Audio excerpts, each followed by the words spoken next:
eu me sinto privilegiado por ser um pregador da palavra de Deus. Sabe, você vai me entender, você que está na célula, você que faz discipulado, você que faz visita, você que aconselha alguém, você vai entender o que eu estou falando. Que maravilha é quando alguém é abençoado e nós fomos o instrumento que Deus usou para abençoar aquela pessoa. Não tem dinheiro que pague, é um prazer, é uma alegria ver um irmão abençoado e a gente saber que pelo menos colaborou para que ele fosse abençoado, nem que seja com um pouco de tempo. Às vezes a bênção que ele recebeu é um conjunto de fatores e de pessoas, mas você estava entre eles, você convidou para ir na igreja, você convidou para ir na célula, você teve tempo para orar por ele, você foi evangelizar, você conversou com ele, ele precisa de um amigo, você está lá para ouvir ele. E quantas vezes nós deixamos de lado os nossos problemas? Eles não importam naquele momento, o que importa para a gente é o problema daquela pessoa. Você que faz isso entende o que eu estou falando. É um privilégio, a gente fica feliz, é um prazer tão grande e a gente se sente importante. Agora, imagina naquele tempo os discípulos receberam o chamado do próprio Cristo. Receberam o chamado do próprio Cristo e começaram a caminhar com Jesus e passaram por uma maratona de milagres. Imagina você como um discípulo daquele, imagina o discípulo naquele tempo, as coisas incríveis que eles viveram, quantas curas eles presenciaram, quantos milagres, pessoas endemoniadas e os demônios saíam, pessoas leprosas sendo curadas, cego passando a enxergar. Irmãos, eles presenciaram, vivenciaram até a ressurreição de pessoas que estavam mortas. Eles viram Jesus alimentar uma multidão inteira muito grande com 2 pães ou com 5 pães e 2 peixinhos. Eles viram Jesus multiplicar, eles viram Ele transformar a água em vinho na festa, em Caná da Galileia, em um casamento. Eles tiveram em momentos maravilhosos. Teve discípulo, não sei se você sabe, não sei se já te contaram, mas andou sobre as águas. Você sabe o que é isso, irmão? Andar sobre as águas. Teve discípulo que andou sobre as águas. A transfiguração de Cristo. Pedro, o Senhor chamou ele e falou assim: ó, você vai ser Pedro agora, você não vai chamar mais Simão. Simão significa cana agitada pelo vento. Você não vai ser mais isso não. Você agora deixou de ser cana agitada pelo vento para ser rocha, para ser pedra. E sobre ti eu edificarei a minha igreja. Olha só o que Pedro recebeu. São tantas maravilhas.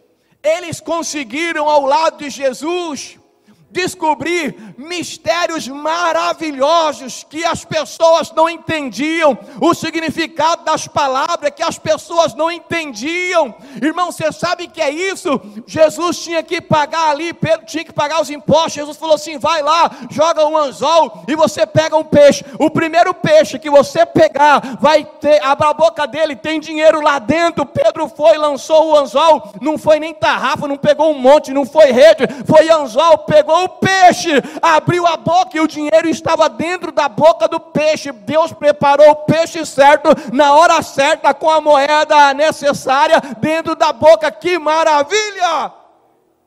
Você pode imaginar, irmãos, como que esses discípulos ficaram?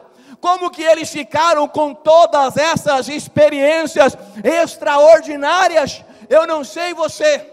Eu acredito que eles, assim como eu, começaram a se sentir incríveis. Eu me sentiria incrível, que maravilha, que coisa tremenda, que coisa fantástica. Eles chegaram maravilhados: Senhor, Senhor, que coisa linda, que maravilha, que poder é esse? Nós falamos para o demônio: sai, os demônios vão embora. A gente ora para a enfermidade e as pessoas são curadas.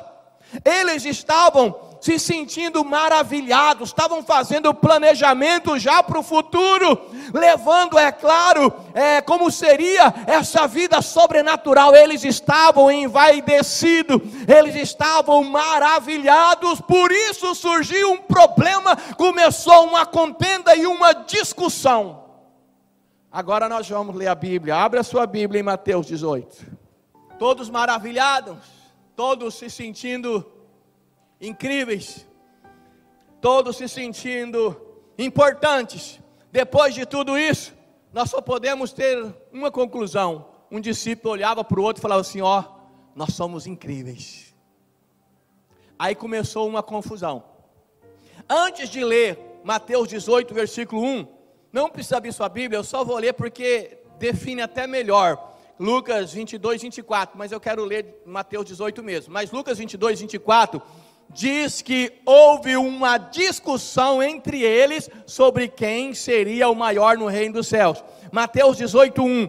Naquela mesma hora chegaram os discípulos aos pés de Jesus, dizendo: quem é o maior no reino dos céus?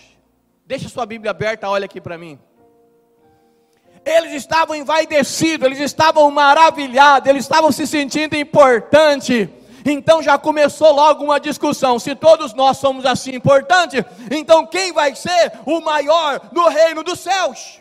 Olha aqui para mim, irmão. Quem vai ser de nós o maior no reino dos céus? Eu imagino Jesus Cristo virando para os discípulos e começando a dar uma lição de humildade, ensinando para eles o que é humildade. Imagina Jesus Cristo começar a falar da maneira que eu disse aqui, definindo o que não é humildade, definindo por alguém importante na nossa cultura de literatura, filosofia, o que é humildade. Olhando para o mecanismo de busca que nós temos na internet, o que é humildade. Olhando para um dicionário, o que é humildade. Mas olha aqui para mim, Jesus Cristo era tão fantástico, mas tão fantástico, que ele ensinava coisas tremendas e coisas importantes numa simplicidade tão grande que irritava aqueles que viviam da verbosidade da época, os grandes estudiosos da época.